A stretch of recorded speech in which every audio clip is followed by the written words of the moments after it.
Éternel Dieu, nous voulons te bénir encore. Nous voulons t'exprimer notre reconnaissance parce que tu es bon. Merci pour tous tes bienfaits dans chacune de nos vies. Merci Seigneur Père parce que tu nous as encore assemblés aujourd'hui autour de ta parole afin que nous puissions la partager, qu'elle puisse encore transformer davantage nos vies pour que nous te ressemblions plus. Nous te demandons pardon pour tous nos péchés, pour toutes nos offenses, en te priant, Seigneur Dieu, de nous soutenir, de nous corriger, de nous aider à parvenir à marcher correctement d'une manière qui te glorifie. Nous te demandons pardon pour nos paroles dures. Nous te demandons pardon pour toutes les fois où nous n'avons pas été bienveillants vis-à-vis de notre prochain. Nous te demandons pardon pour toutes les fois où nous avons manqué de manifester l'amour, où nous ne nous sommes pas mis à la place des autres, Seigneur Père éternel. Viens encore et transforme-nous. Donne-nous d'être plus compatissants, d'être plus sensibles aux difficultés des autres, Seigneur Père éternel, et être prompt à pouvoir aider les autres à pouvoir s'en sortir. Te disons merci pour tout cela. Conduis maintenant ces moments, que ton esprit dirige encore ce temps de partage. Au nom de Jésus-Christ. Amen. Amen. Alors, donc, la dernière fois on avait parlé de quoi? On avait parlé de la paresse. La paresse, oui. Est-ce que vous avez été moins paresseux ou plus paresseux depuis, ou bien ça n'a rien changé pour vous? Moi, je trouve que pour moi, ça n'a pas vraiment changé. Pourquoi ça n'a pas changé? Parce que tu n'as pas pris en compte ce qu'il y avait, tu n'as pas continué à prier sur les sujets de prière, ou bien qu'on avait noté, ou pourquoi ça n'a pas changé? Peut-être parce que j'ai pas pris en compte. Wendy, et toi ça a changé? Tu es moins paresseuse? Ben, quand on partage la parole de Dieu, il faut relire et prier dessus. C'est pour ça qu'on fait les sujets de prière. Si tu lis, tu pries dessus, ça te permettra d'être plus consciente de ce qu'on a dit et de pouvoir l'appliquer. Si tu notes seulement comme ça et que tu ne lis jamais, évidemment, ben, dès qu'on sera sorti d'ici, tu vas oublier. Donc, quand on partage comme ça, vous prenez les notes, c'est pour lire après et prier sur les sujets de prière. Et même peut-être Dieu va vous donner d'autres sujets de prière qu'on n'avait pas identifiés lorsqu'on partageait la parole. Est-ce que vous avez compris? Voilà. Alors, donc on va parler d'une disposition de cœur, c'est la bienveillance. Vous notez, la bienveillance. Notez la bienveillance. Qu'est-ce que ça vous évoque, la bienveillance? Bienveillant, quand on dit que quelqu'un est bienveillant, il faut noter, hein, on ne va pas s'arrêter. Ben, tu cherches un stylo et tu notes.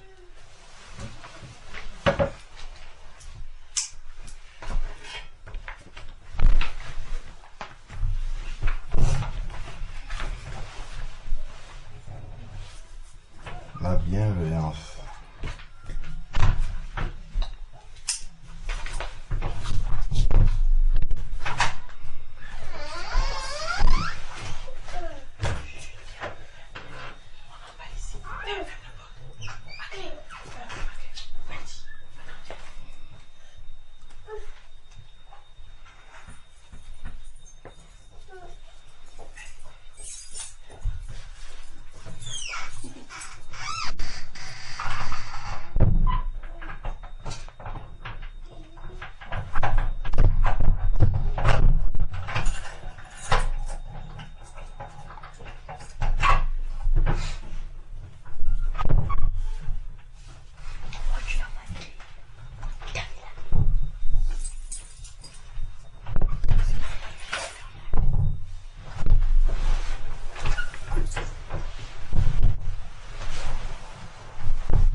Donc, bienveillant, ça vous évoque quoi? Oui. Quelqu'un qui fait attention à son prochain. Voilà, vous pouvez noter, c'est très bien.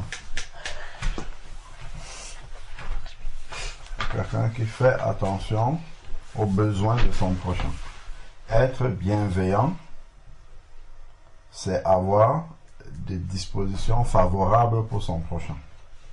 Ok?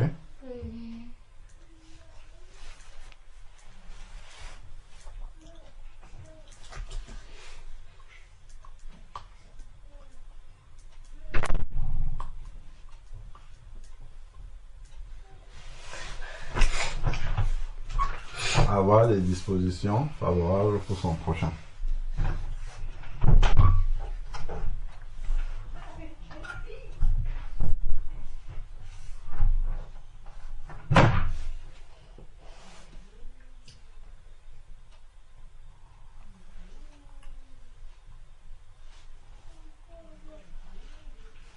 Avoir des dispositions favorables pour son prochain, comme Raphaël a dit, s'intéresser aux besoins en fait de son prochain. D'accord?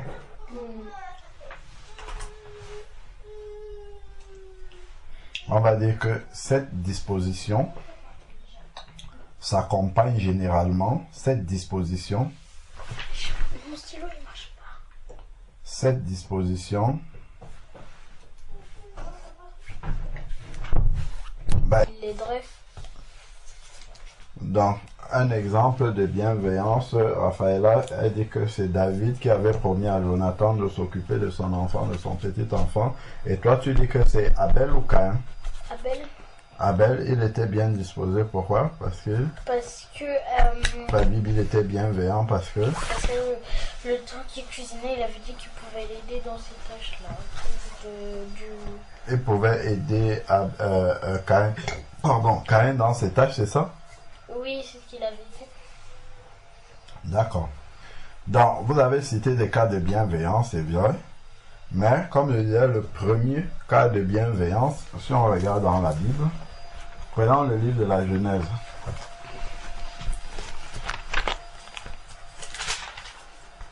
Si nous prenons le livre de la Genèse. Oh, c'est Dieu qui l'a aidé. Si nous prenons le livre de la Genèse, chapitre 1. Le livre de la Genèse, chapitre 1. Qu'est-ce qu'il est dit au premier verset? Au commencement, Dieu créa le ciel et la terre. D'accord? Ça, c'est le tout premier verset. Pourquoi Dieu fait ça? C'est pour lui. Non, c'est pour nous. Du coup, c'est... Vous avez vu? Donc, Dieu se met en peine de commencer à créer quelque chose qui n'est même pas pour lui. Ok?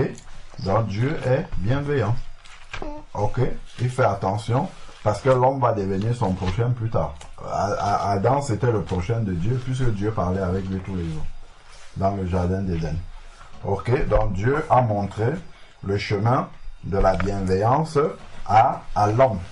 Donc, une caractéristique vraiment de Jésus-Christ, c'est sa bienveillance. Parce qu'il est venu mourir à la croix pour les hommes, pas pour lui. Ok? Parce que le salut des hommes, le fait que les hommes mouraient et allaient en enfer, était quelque chose qui le dérangeait. D'accord? Il était sensible à cela. Prenons un premier verset. Prenons un premier verset dans Deutéronome. Il y en a beaucoup de versets. Deutéronome 15. Deutéronome 15. À partir du verset 7. Deutéronome 15.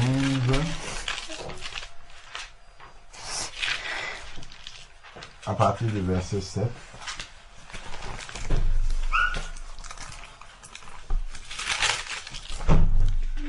Deutéronome 15.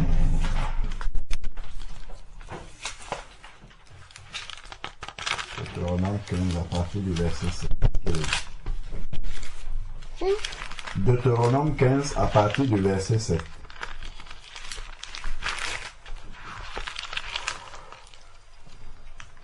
Deutéronome 15 à partir du verset 7, Raphaël, tu lis.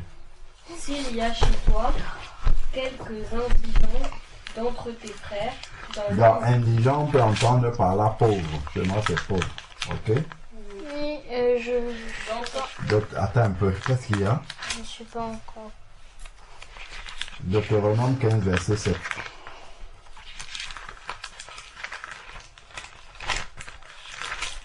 Raphaël, vas-y, lis, s'il te plaît.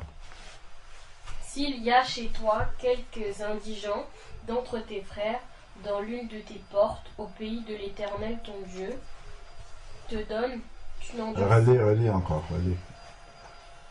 S'il y a chez toi quelques indigents d'entre tes frères, dans l'une de tes portes, au pays de l'Éternel ton Dieu, te donne. Au pays de l'Éternel, ton Dieu te donne. Il n'y a pas un mot qui te manque, là? Non. Relis encore bien. S'il y a chez toi quelques indigents d'entre tes frères, dans l'une de tes portes, au pays que l'Éternel... Que l'Éternel. C'est le que qui manque. Vas-y. Au pays que l'Éternel, ton Dieu, te donne, Oui. tu n'endurciras point ton cœur, tu ne fermeras point ta main devant ton frère indigent. Vous avez compris? Tu ne fermeras point ta main devant ton frère indigent. Donc déjà,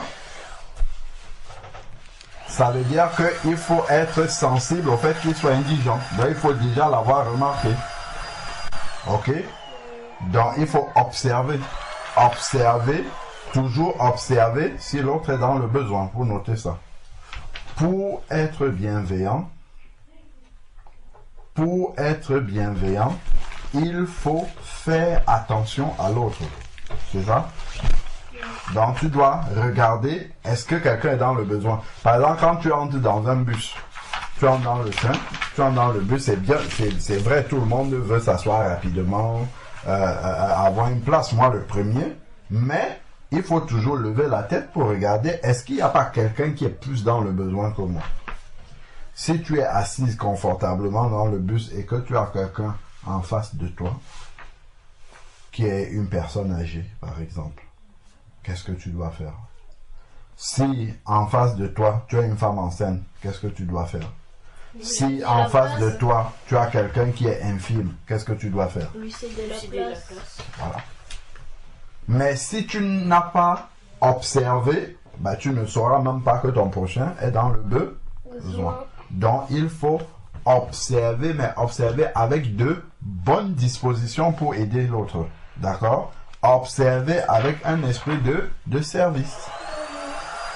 Quand tu arrives dans une gare, bon, vous n'êtes pas encore confronté à ça, tu vas regarder, est-ce qu'il n'y a pas une femme, par exemple, qui a des effets lourds qu'elle transporte, que tu peux aider. Tu vois, c'est de bonnes dispositions. Ok? Voilà, ça c'est être bienveillant. Tu es à table, tu vas regarder, est-ce que quelqu'un n'a pas besoin d'eau? Est-ce que quelqu'un n'a pas besoin d'aller prendre quelque chose? Ainsi de suite. Tu te montres disposé pour pouvoir aider la personne. Et ce que Dieu fait en général, c'est que ce que tu fais aux autres, on te le fait aussi. Si tu es mal disposé pour aider les autres, les gens seront mal disposés aussi pour t'aider le jour où tu en auras besoin. Est-ce que vous avez compris ça? Voilà. Donc vous avez noté déjà qu'il faut être sensible. D'accord, ok, donc nous sommes dans Deutéronome là. Voilà, donc il faut pouvoir faire attention, observer. D'accord? Donc nous sommes au verset 8 maintenant. Deutéronome 15, verset 8.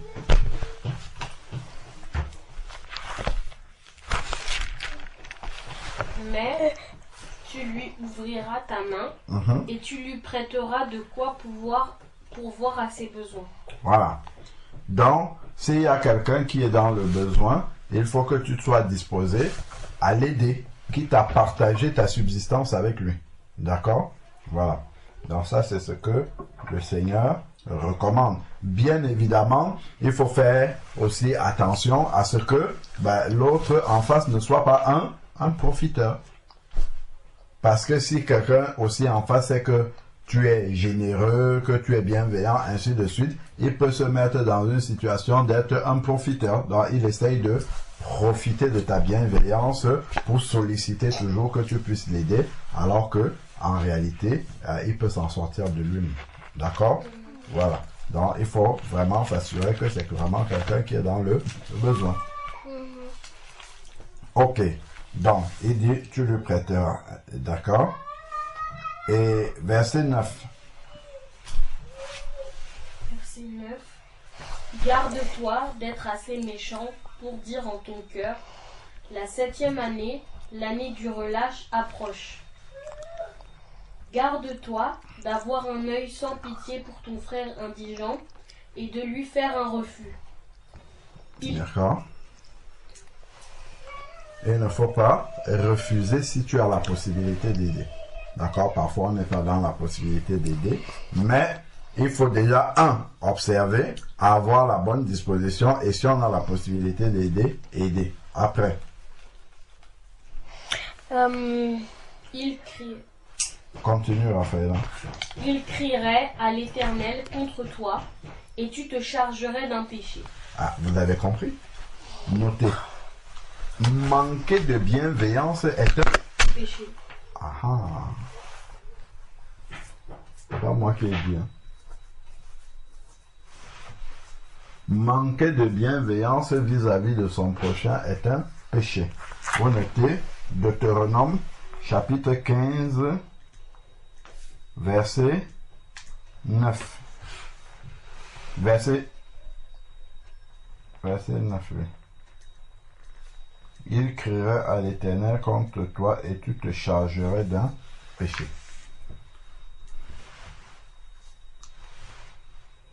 C'est quoi? Deutéronome 15, 9.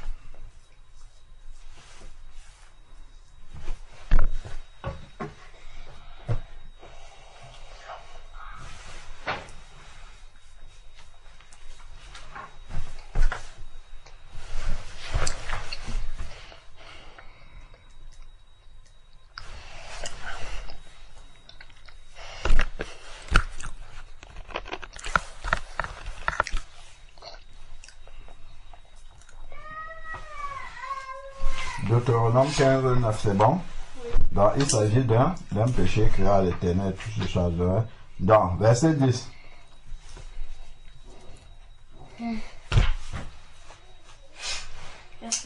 Donne-lui et que ton cœur ne lui donne point à regret, car à cause de cela, l'Éternel ton Dieu te bénira dans tous tes travaux et dans toutes tes entreprises. Voilà. Est-ce que vous avez compris ça?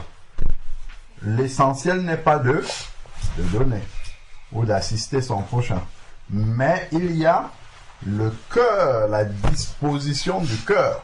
Si tu fais ça à regret, en rechignant, en grommelant, en soufflant,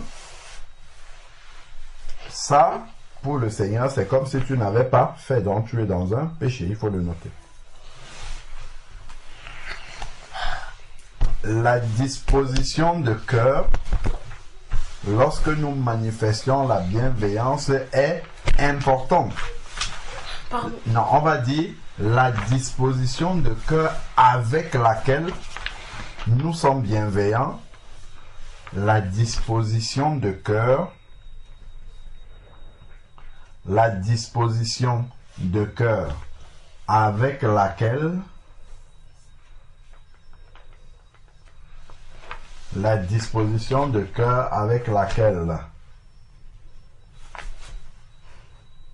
nous sommes bienveillants. La disposition de cœur avec laquelle nous sommes bienveillants est très importante.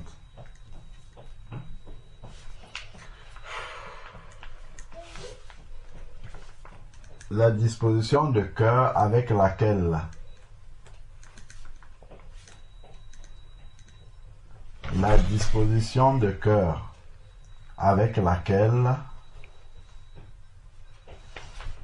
Pas aller aux toilettes. non. La disposition de cœur avec laquelle nous sommes bienveillants est très importante. Et là, car si notre cœur est mal disposé, Dieu n'agrée pas. Car si notre cœur est mal disposé, Dieu n'agrée pas. Et là, on va noter Deutéronome 15, verset, combien? On a dit là, verset 10. Hein? Oui, verset 10. Deutéronome 15, 10. Car si notre cœur est mal disposé, Dieu n'agrée pas.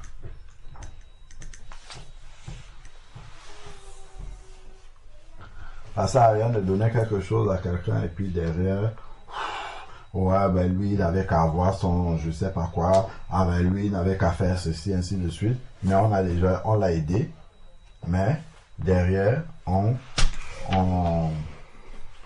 a du ressentiment. Ça, devant Dieu, ça ne fonctionne pas. Voilà, ça ne compte pas.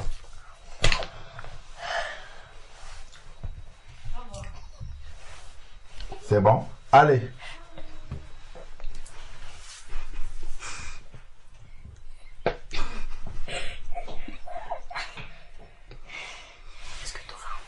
Donc, Deutéronome 15, verset 10, la disposition de cœur. Ok? Oui. Je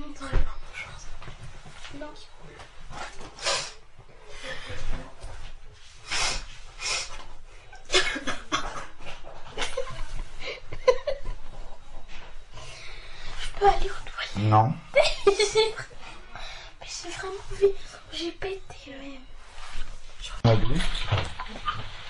On a dit que la disposition de cœur avec laquelle nous sommes bienveillants est très importante. Oui. Car si notre cœur est mal disposé, Dieu n'agrée pas. D'accord. Et vous avez noté le verset? Oui, Deutéronome 15, verset 10. C'est bon, Wendy? Mhm. Ok. Donc, ensuite, on va prendre Luc chapitre 10. Luc chapitre 10. Luc, c'est après Matthieu, non? C'est ça. Après Matthieu, Marc, Luc et Jean. Luc, combien? Chapitre 10. À partir du verset 25. Ouais. Un docteur de la loi se leva et dit à Jésus pour l'éprouver. Maître, que dois-je faire pour hériter la vie éternelle? Jésus lui dit, qu'est-il écrit dans la loi? Qui lis-tu? Il répondit, tu aimeras le Seigneur ton Dieu de tout ton cœur, de toute ton âme et de toute ta force et de toute ta pensée, et ton prochain comme toi-même. Tu as bien répondu, lui dit Jésus. Fais cela et tu vivras. Mais lui, voulant se justifier, dit à Jésus, et qui est mon prochain? Jésus reprit la parole et dit, un homme descendait... Là, on va aller doucement maintenant. Un homme descendait de Jérusalem à Jéricho. Il tomba au milieu des brigands qui le dépouillèrent, le chargèrent de coups et s'en allèrent, le laissant à demi-mort. Un sacrificateur qui par hasard descendait par le même chemin, ayant vu cet homme, passa outre. Alors, vous avez vu, il a quand même fait attention, il a vu, mais il n'a pas assisté. Vous voyez ce que je disais, qu'il ne suffit pas d'être bienveillant, il faut avoir l'esprit de service. Bienveillant, tu as regardé, mais il n'est pas allé jusqu'au bout. En fait, il n'est même pas bienveillant, d'accord? Il a fait attention, mais il n'a pas aidé. Donc, la bienveillance suppose, vous notez, la bienveillance suppose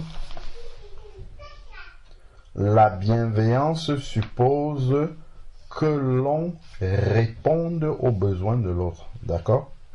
Il suffit pas de voir, constater, mais il faut y répondre.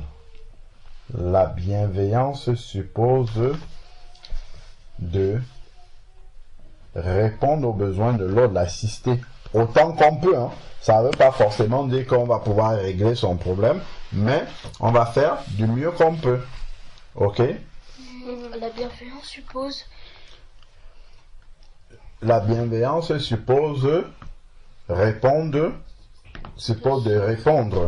aux besoins de l'autre, autant que l'on peut. Autant que cela dépend de nous, ou bien autant que l'on peut. Ok?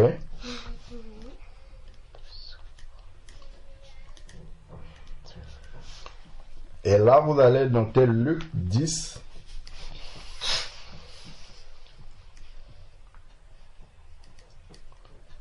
Luc 10, verset 31.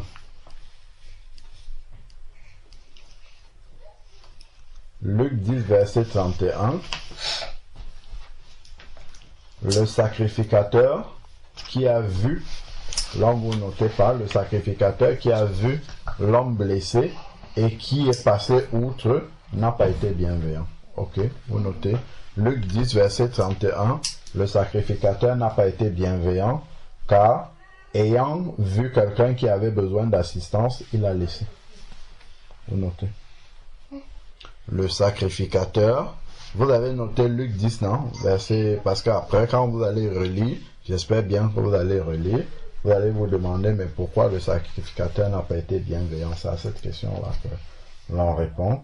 Luc 10, verset. Le sacrificateur quoi? Le sacrificateur, ayant vu l'homme blessé, l'a laissé dans cet état. Le sacrificateur qui, ayant vu l'homme blessé, l'a laissé dans cet état, n'a pas été bienveillant. Pourquoi? Parce qu'il ne lui a pas apporté son assistance. Il n'a pas manifesté d'intérêt. Comment? Ayant vu l'homme. Oui, le sacrificateur, ayant vu l'homme blessé et qu'il a laissé dans cet état, n'a pas été bienveillant. Non. Donc c'est une chose de voir que quelqu'un sur la table a besoin d'eau, mais c'en est une autre de voir et de lui donner cette eau dont il a besoin. Donc il faut pas faire les choses à moitié. Oui, il faut aller, tu vois, c'est ça. La bienveillance est jusqu'au bout. Ok? Darman. La bienveillance est jusqu'au bout et de bon cœur en plus. C'est jusqu'au bout et de bon cœur. Et on ne fait pas ça de manière intéressée. Ok? Si tu fais ça parce que tu veux que après tu demandes est-ce que je peux aller au McDo, est-ce que je peux ceci, ça c'est intérêt. C'est... Voilà. Vous avez noté le sacrificateur qui ayant vu l'homme blessé ne l'a pas assisté, si vous voulez. Ne l'a pas assisté. Moi, j'ai écrit n'a pas été bienveillant. Outre. Oui, peu importe. L'essentiel est d'avoir le sens, le fond de ce que l'on veut dire. Donc, n'a pas été bienveillant. Ok? Le sacrificateur n'a pas été bienveillant. Il a vu, il est passé. Après, verset 32. Qui lisait? Wendy? C'était moi. Verset 32. Ok.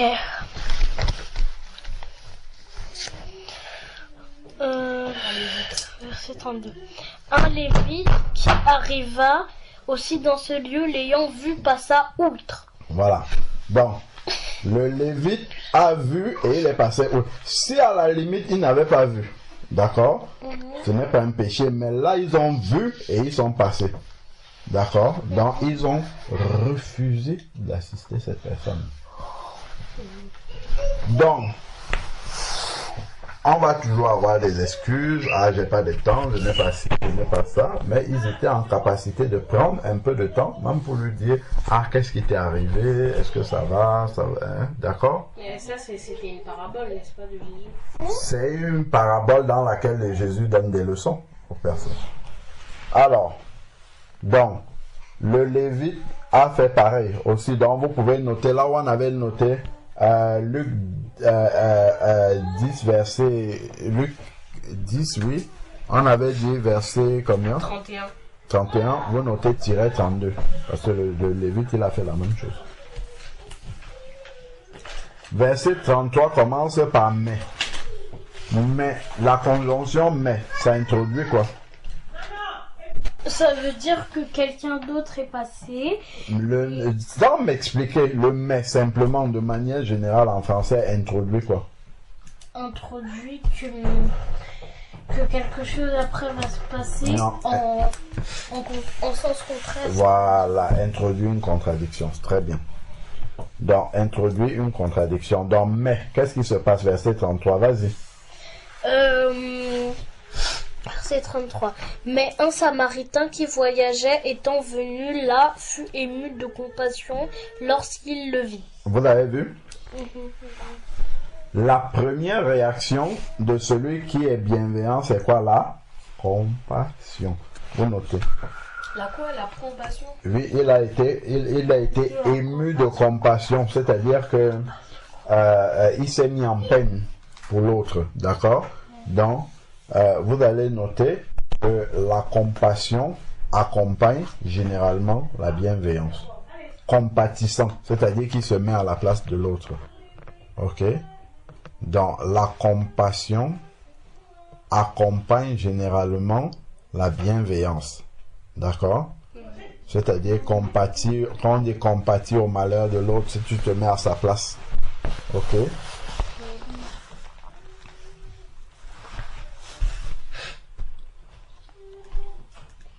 La compassion accompagne généralement la bienveillance. Parce que tu te mets, quand tu as peut-être, tu vois que l'autre il a besoin d'eau, tu te lèves pour aller lui donner, tu te mets à sa place, tu te dis, si moi j'étais à sa place, qu'est-ce que j'aurais voulu qu'on me Fasse. Voilà.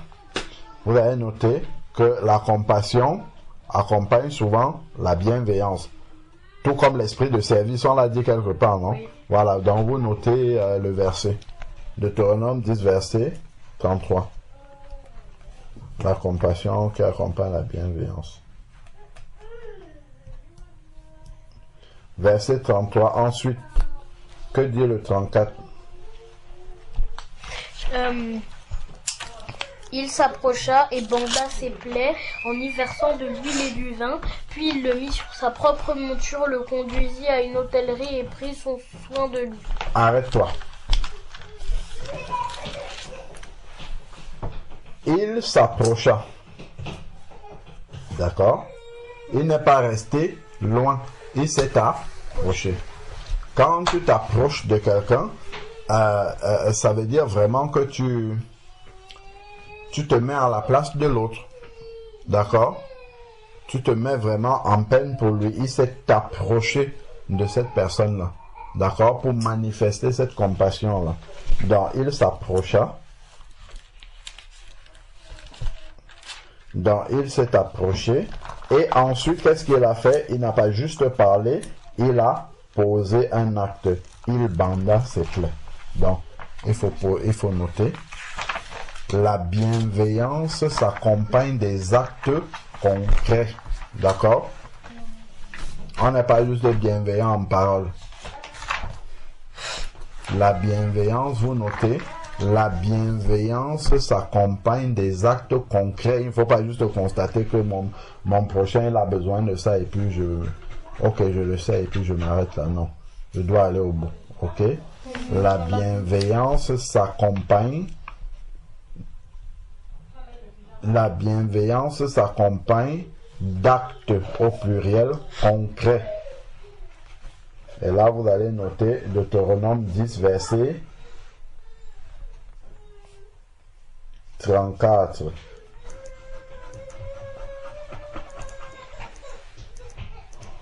Non, C'est bien de voir que c'est Luc.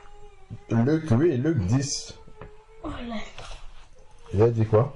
T'as dit Deutéronome. Pardon, excusez-moi. Du c'est coup, parce ça veut qu'on dire était... la dernière fois, on s'est encore trompé aussi. Partout là, nous sommes dans Luc en fait. C'est Luc 10. On est en train de lire dans Luc Moi 10. j'avais mis Luc 10.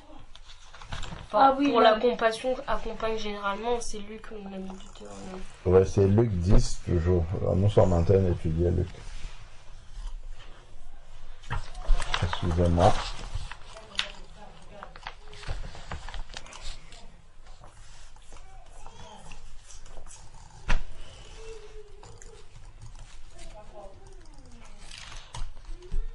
V34. Luc 10, verset 34. Dans la bienveillance s'accompagne d'actes concrets. Il faut voir et aller jusqu'au bout.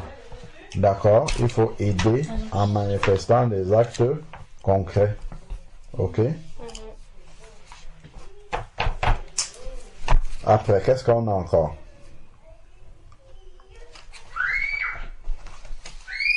Verset 35.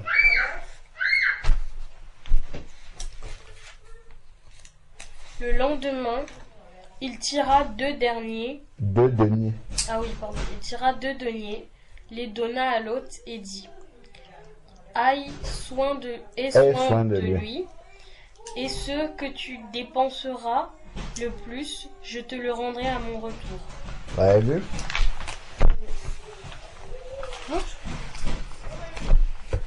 C'est qui un Samaritain par rapport aux Juifs?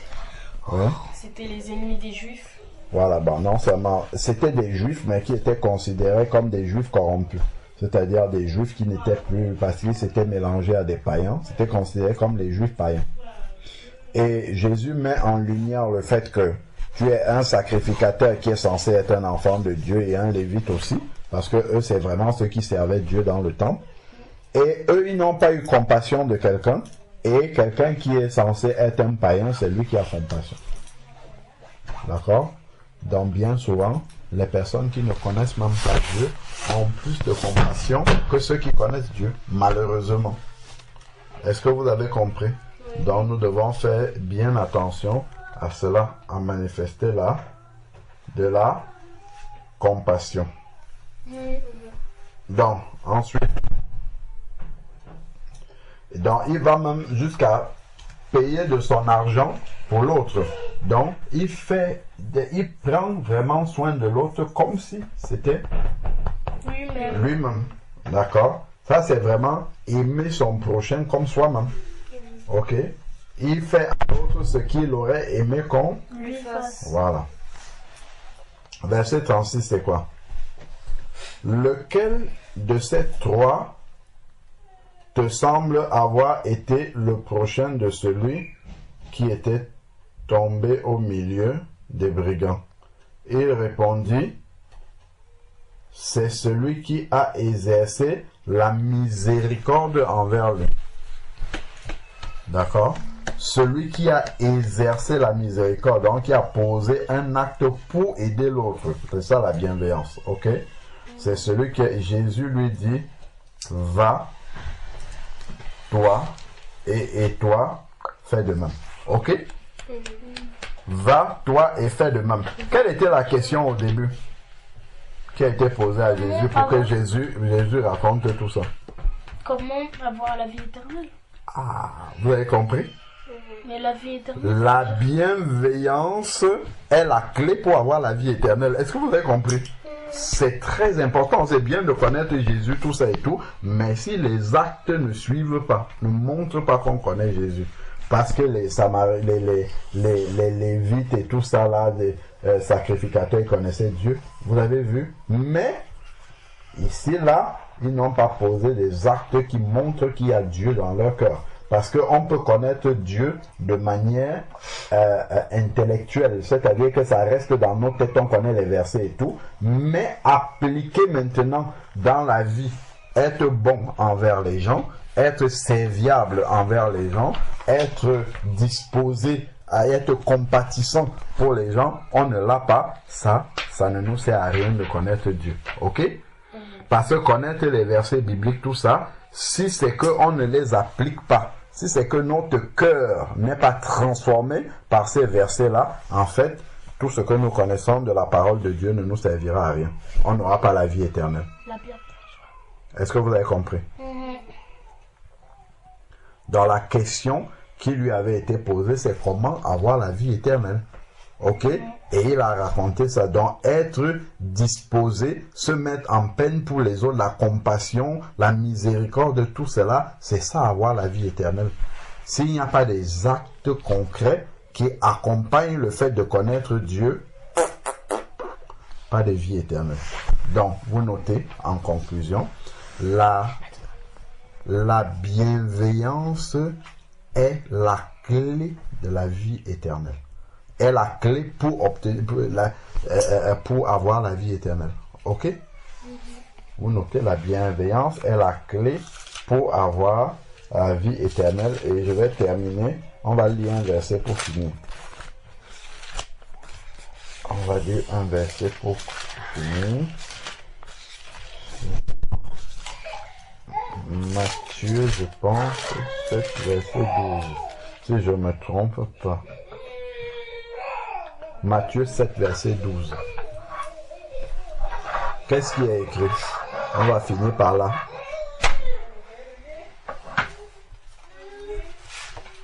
C'était quoi? La dernière phrase qu'on a écrite, c'était quoi? La bienveillance est la clé pour avoir la vie éternelle. Vous notez Luc 10, le dernier verset qu'on a lu, c'était quoi? 30. 35.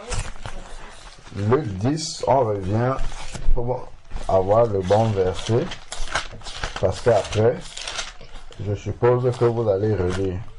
Dans ces Luc 10, verset 37. Luc 10, verset 37. Et vous notez aussi la question qui avait été posée à Jésus dès le début. Luc 10, verset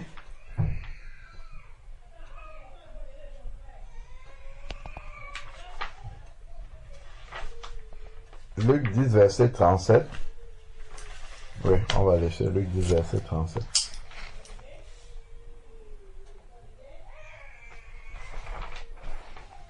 Donc, on finit en lisant Matthieu 7, verset 12. Matthieu 7, 12. Qu'est-ce qu'il dit?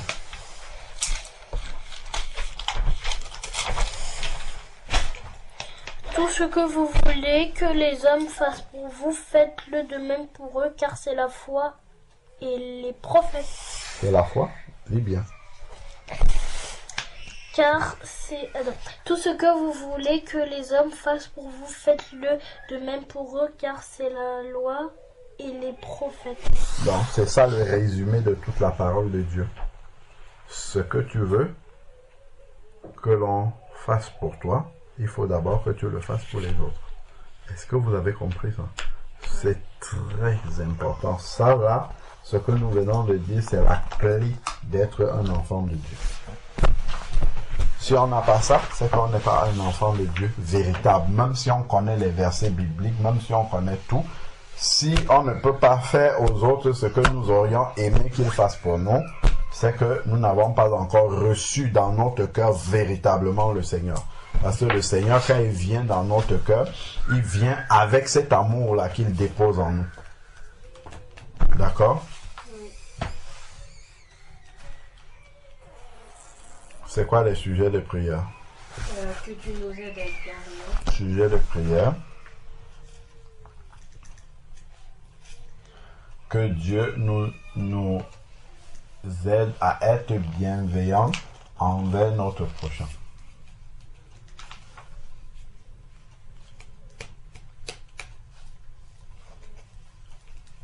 Et ça passe par être déjà observé, déjà. C'est ce qu'on a dit, hein. Ça passe par observer si notre prochain est dans le besoin et être prompt à l'aider. Voilà, c'est ça. Ok? Observer si notre prochain est dans le besoin et être prompt à l'aider. Est-ce que c'est bon? C'est bon. C'est bon? C'est bon? Oui. Voilà. Bon, on va prier. Raphaëla, tu commences, Wendy ensuite. Seigneur, je te remercie pour la parole que nous venons de partager. Fais qu'on puisse bien la retenir, qu'elle reste gravée dans notre cœur. Seigneur, je te prie pour qu'on puisse être bienveillant envers notre prochain. Au nom de Jésus-Christ. Amen. Amen. Seigneur, je te remercie pour ce que nous voulons entendre.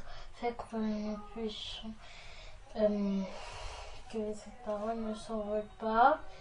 Fais que nous puissions être bienveillants envers notre prochain. Et fais qu'on puisse faire aux autres ce qu'on aimerait qu'on nous fasse. Au nom de Jésus-Christ. Amen. Amen. Très bien. Fais aux autres ce que nous aimerons qu'on nous Fasse. fasse. Voilà.